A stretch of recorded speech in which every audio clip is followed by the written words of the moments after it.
Saludos país, muchas bendiciones para todos, para todas. Aquí Alfonso Torres soy yo en su espacio Voz para el Cambio, esta ventana de compromiso con la patria. Martes, tiempo de hablar de política internacional, pero también de cultura y de algo más. El mundo está muy convulso. Donald Trump anda por la libre y parece que sí que le puso un poco de presión a Corea del Norte, porque ahora en el último desfile militar el presidente norcoreano no exhibió todo el potencial militar que tiene, mucho menos los misiles. En el caso de Lula sigue preso, aunque sigue siendo candidato, y ahí está en un forcejeo frente a los estamentos legales que tienen que normar el proceso en Brasil. De estas cosas quisiéramos conversar más adelante con José Ismael Román, y está el tema de México y lo que ha dicho el equipo de Andrés Manuel López Obrador. No van con el muro y en el territorio de México no habrá construcción ni van a pagar muro.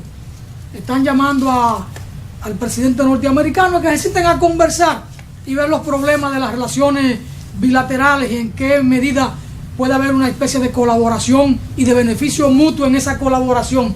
Muy firme López Obrador en ese tema, y eso es importante. Pero bien, son de las cosas que pasan en este mundo de Dios. Y aquí, en nuestro país, los dilemas de siempre. ¿Cómo andamos nosotros? Con muchos temas que conversar con ustedes y para ustedes. Para hoy tenemos de invitado especial al maestro Celedonio Jiménez, con quien vamos a conversar de temas de actualidad, de la juventud y de la política, de la educación, de los temas de los movimientos sociales, cómo articular una que otra cosa en la sociedad, en el orden social y en el orden político, porque definitivamente aquí se precisa de cambios, pero de cambios para avanzar, no poner un cambio que marque la reversa como aquel merenguito de Juan Luis, La Guagua, que todo marcha hacia atrás, como dice Pedro Martínez, de que nunca había visto el país en tan mala situación, en unas condiciones tan deplorables, y algunos de los que están encaramados en el palo se han querido comer a don Pedro Martínez. Él tiene derecho, es dominicano, y aunque él esté en buena gracias a su brazo y a su disciplina, él también tiene ese derecho de opinar sobre lo que pasa o lo que no pasa en la República Dominicana. Con Celedonio Jiménez, ¿qué podemos ver? Muchas cosas. Un maestro de la sociología, por tanto es un estudioso de los problemas de la sociedad, de esa dinámica social. Veíamos en el programa de ayer que aquí en el país, cada 15 días, en el país no, en Santo Domingo Este, en los puentes de este lado del municipio de Santo Domingo Este, y quizás de la provincia de Santo Domingo, se lanzan desde un puente para quitarse la vida 15 personas, no, una persona cada 15 días. Cuando uno divide esto, estamos hablando de una tasa de suicidio por esa vía bastante significativa. Y eso que en el puente de la bicicleta, en el puente Ramón Matías Mella, no es posible tirarse de ahí porque han puesto una valla muy alta. Pero sin embargo, en lo que va de año, 7 meses, ya 8 meses, se han suicidado en este país 311 personas. Hasta el día de antes de ayer, porque ayer es que se hace pública la información, no sabemos si ya estamos en el 315 o en el 313 o en el 314. Maestro Celedonio, ¿cómo anda la vida y estos suicidios de la gente? Las causas de los suicidios, como una especie de desesperación, de depresión psicológica por parte de la gente, ¿no? Sí, buenos días. Bueno, ha comenzado con un aspecto sumamente preocupante, la tendencia de personas dominicanas, mujeres, hombres, a cortar su existencia, su vida, lo cual siempre es muy lamentable, siempre es muy penoso, pero que yo entiendo que en este país hay condiciones que generan esa inclinación. Vivimos una sociedad que genera muchos problemas, mucha frustración, mucho estrés, y yo pienso que lamentablemente, mientras en este país no haya educación de calidad, para todos, y mientras hayan las condiciones que generan la frustración a que había hecho referencia, lamentablemente van a seguir ocurriendo hechos como lo que refieres. Estos problemas son muy serios. Siempre porque estos suicidios no son pasionales, tienen como causa problemas de contenido social, sobre todo la crisis económica que viene acogotando a la gente con endeudamiento, una familia que no la puede mantener, problemas de deuda sobre todo, o falta de empleo. Claro. Esto es muy serio. Sí, ¿no? Y también se dan conflictos interpersonales en el hogar, pero no por razones pasionales, sino por conflictos. Cuando en el hogar el hombre o la misma mujer no pueden llevar el pan de cada día, el dinero para resolver las necesidades cotidianas de los hijos, pues se va creando, se va acumulando una situación que hay que reconocerlo. Es un pensamiento que pasa por la mente de muchas dominicanas y dominicanos, y fruto además de los bajos niveles educativos, a los fines de que puedan comprender, entender el porqué de esos problemas y cómo enfrentar realmente esos problemas, pues pasa, como dije, por la mente de muchos conciudadanos esa supuesta solución, que evidentemente no va a ser solución. En realidad va a incrementar los problemas, porque dígame usted, los hijos que queden huérfanos sin el padre o sin la madre, pues va a agravarse su situación, y es una cadena. Entonces esos hijos van a entrar en una situación de precariedad tal que sin el apoyo de algún familiar y sin la educación debida, también van a caer en situaciones de depresión y de delincuencia, actitudes delincuenciales. Yo creo que en esta sociedad hay una inmensidad de males que hay que enfrentar, y que mientras no se enfrenten de raíz, nosotros vamos a seguir confrontando comportamientos tan lamentables como el suicidio. Hay problemas que son serios, que tienen que ver con el suicidio, con los asesinatos, el caso de los feminicidios, el caso de la violencia en la sociedad como tal, los llamados intercambios de disparos, que por momentos bajan, pero que siguen ocurriendo. Entonces, cuando uno a esta tasa de suicidio que va entre 111, van casi cerca de 100, 90 y tantos feminicidios, ya ahí van 400 personas que pierden la vida, y en la mayoría de estos casos son personas jóvenes que van desde los 18 a los 37 años más o menos, es la tasa promedio. Es la fuerza productiva que se va perdiendo. Pero cuando le agregamos los que andan en la delincuencia callejera, que pierden la vida, también son jóvenes, porque en esta delincuencia callejera no anda una persona de 55 años ni 60, porque no tiene fuerza física en las rodillas para andar en esa travesura. Los que andan en motores, haciendo atracos menores o atracos de calle, ¿no? Son personas jóvenes, son muchachos que están entre 20, 25, 27 años, y esto es muy serio. Además de los accidentes en los llamados motores, que también son gente jóvenes, óigame, pero vamos perdiendo la fuerza productiva. Claro.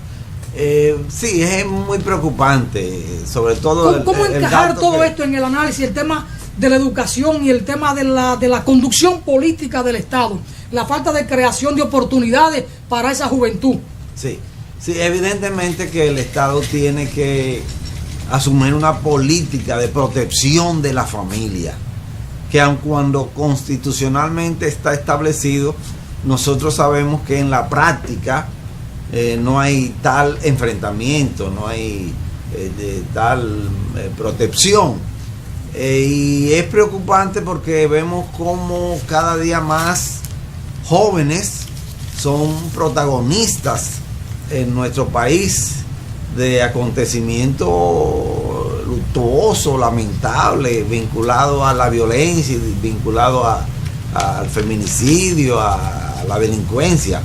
Específicamente la sociedad se ha sobrecogido por el último acontecimiento del homicidio propiciado por un joven. Yo digo que en este caso de lanzamiento de una muchacha de origen rumano pero nacionalizada dominicana, que fue arrojada de un 8º piso. Esta persona apenas de 21 años, y el causante del lamentable caso no sobrepasa los 24 años, 25 años. Estamos viendo que se están dando en el país acontecimientos que involucran a jóvenes. Recuerdo ahora el caso de Emily Peguero, una jovencita de, creo que no sobrepasaba 15, 16 años, en estado de embarazo, que fue asesinada por su novio, que tampoco sobrepasaba los 24 años. Es decir, estamos asistiendo a una sociedad donde están ocurriendo actos bochornosos protagonizados por jóvenes. Entonces, ¿qué está pasando con nuestra juventud? Y así como menciono así rápidamente esos dos casos, podríamos mencionar muchos otros actos donde participan jóvenes. El asunto de los atracos, la cuestión de los menores involucrados en situaciones de irrespeto a la ley penal, la cantidad de jóvenes que están siendo internados en centros de referencia por incurrir en este tipo de actos delincuenciales, es creciente en nuestra sociedad. Entonces uno se pregunta, ¿qué es lo que está pasando? ¿Qué es lo que determina? ¿Qué irresponsabilidad genera estos comportamientos y este penoso acontecer en nuestra sociedad?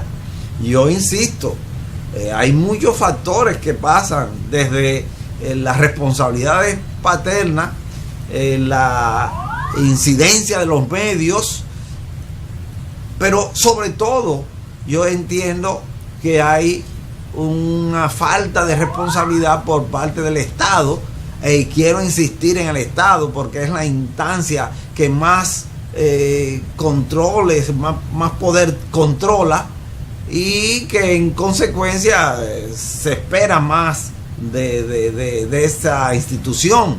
Pero evidentemente que son muchos los factores que generan el problema de este comportamiento en el conjunto de la sociedad, pero todavía más preocupante en el caso de tantos jóvenes dominicanos. A mí me preocupa el tema de la educación como un eje fundamental en todo esto. Observe que en el caso del asesinato de la jovencita Emily Peguero, con 16 años en estado de embarazo, que la madre del novio de alguna manera está implicada en el asunto, por lo que se ha visto en la prensa y lo que ha dicho el Ministerio Público, lo que se ha investigado, y por eso está ella encartada, por encubrimiento. Pero en el caso ahora de este joven que lanzó a la joven rumana de un 8º piso de un hotel, observe que según la prensa, él llama a su madre para que le mande un taxi, y le mandan el taxi con la doméstica de la casa, es decir, un taxista de confianza con nombre y apellido, y al hotel llega a buscarle ese taxista con la doméstica. Es como si la madre tuviera alguna percepción, alguna idea o alguna intuición de que la cosa había ocurrido como ocurrió. Parecería, por lo que uno ve en la prensa, como que era un niño un poco mimado de su madre, que todas las madres por supuesto miman a los hijos, pero cuando hay un carácter en la educación, esa cosa también la madre puede frenar una inconducta de un hijo. Es mi hijo, pero con esta conducta no, y lo encaran. Entonces uno ve maestros, el caso que vimos el día pasado, al maestro Radamés Camacho, diputado, que escenificó en el hemiciclo un incidente bochornoso en términos de las expresiones de compuesta y aquella discusión. Y uno dice, pero esos son los maestros que tenemos en las aulas. Claro, no es la mayoría, pero un líder magisterial. Fue presidente de la Asociación Dominicana de Profesores, el sindicato de los maestros. y escenificó aquel acto penoso de una discusión callejera, barrial, sin tener yo con esto que denigrar ni a la calle ni al barrio, pero es una expresión popular que usamos para dar como una imagen así de un tipo de calor en una discusión. O sea, a mí me preocupa todo esto, maestro, el tema de la educación, la calidad de la educación que estamos viviendo, la calidad de la familia, de la integración familiar o del liderazgo de la madre, del padre en la conducción de los vástagos. Todo esto es preocupante. Sí, yo creo que sobre la educación formal dicho mucho. Su calidad deja mucho que desear, pero también hay que hacer referencia a la educación que se denomina hogareña, el comportamiento de los padres, que realmente es un aspecto esencial, puesto que es el punto de partida, la educación que reciben los niños en el hogar, el comportamiento de los padres. Yo creo que lo que está pasando en nuestra sociedad, y específicamente alrededor de los jóvenes, nos dice que hay un mal de fondo en términos de la educación no formal también, la actitud de los padres en relación a la formación de sus hijos. Yo creo que es un punto clave en relación a lo que ocurre hoy día. En el hogar es que los jóvenes, los niños, aprenden a ser responsables, aprenden a no mentir. Yo creo que el que haya jóvenes que mienten es porque ven pequeñas, originalmente mentirillas de los padres, como aquello de dile que yo no estoy aquí cuando alguien llama por teléfono. Pues cosas aparentemente muy simples, pero que van formando una personalidad, una conducta en los individuos. Cuestiones como las que tú has señalado evidencian el caso de la madre del que asesinó a Emily. Este último caso de la madre nos está diciendo que no se está cuidando la formación de los jóvenes. Yo creo en ese sentido que todos estos problemas a que estamos haciendo referencia son una interpelación a la sociedad en su conjunto, pero también una interpelación a los padres. ¿Cómo vamos a educar a nuestros hijos? ¿Con qué criterio? ¿De qué forma? Educarlos, enseñarlos de que por ejemplo, a la mujer, a la novia, a la amiguita, a la compañera, a la hermana, hay que respetarla, no abusar de ella, enseñarle eso en el hogar, enseñarle con el comportamiento de los padres, porque los padres deben ser modelos, son el ejemplo que más incide en el comportamiento de los niños, de los jóvenes en general, cómo se comportan el padre y la madre en la casa, en el barrio, en el medio ambiente en que actúan. Yo creo que hay que llamar la atención, porque no estamos cuidando a nuestros hijos en términos de su formación de raíz. No es solo la educación formal, que ya es mucho que decir, en la educación dominicana para enseñar a los jóvenes a actuar correctamente, éticamente en la vida.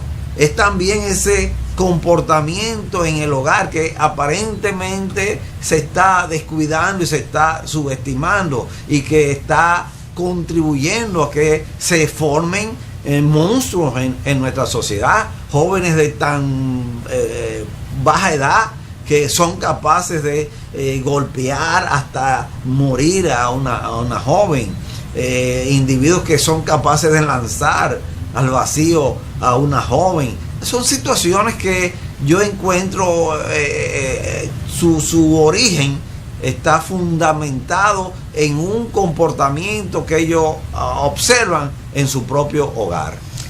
Bueno, yo he dicho aquí muchas veces que uno tiene la percepción, para usar la expresión del hombre aquel, de que esta sociedad nuestra se nos cae a pedazos de la mano, porque se nos ha ido poco a poco y hemos estado mirando cómo gotea la sociedad trocito a trocito y nos quedamos tranquilos. Cuando hay que tomar medidas enérgicas e integrales. Y en esto hay una responsabilidad del Estado, vale decir entonces de los políticos, de los hombres, de las mujeres públicas de la República, de las iglesias todas, la católica y la protestante, evangélica, adventista, que tienen que tener una educación de calidad en su interior, pero de la familia, de los clubes sociales, de las organizaciones campesinas, sindicales, pero sobre todo del hogar. En el hogar empieza la primera educación, la más formal y la más determinante, porque los padres son los líderes de los niños, de sus hijos. El comportamiento, las actitudes, la expresión oral, el comportamiento social, hasta las imágenes, los ademanes de los padres, contribuyen mucho a la formación de los hijos. Entonces, todo esto se nos cae. Y hemos ido viendo el país desprenderse chin a chin de valores esenciales. Y hemos llegado a un punto como que no tenemos reversa, como que no hay para dónde coger. Y que estamos en un punto donde hace falta tomar medidas radicales para poder empezar a enderezar a la sociedad que hoy tenemos, que es mucho lo que hay que hacer para poder enderezarla. Vamos a una brevísima pausa y después de esta seguimos conversando con el maestro Celedonio de estos temas y otros tantos, y se va a incorporar con nosotros don José Ismael Román a esta interesantísima conversación. Vamos a la pausa.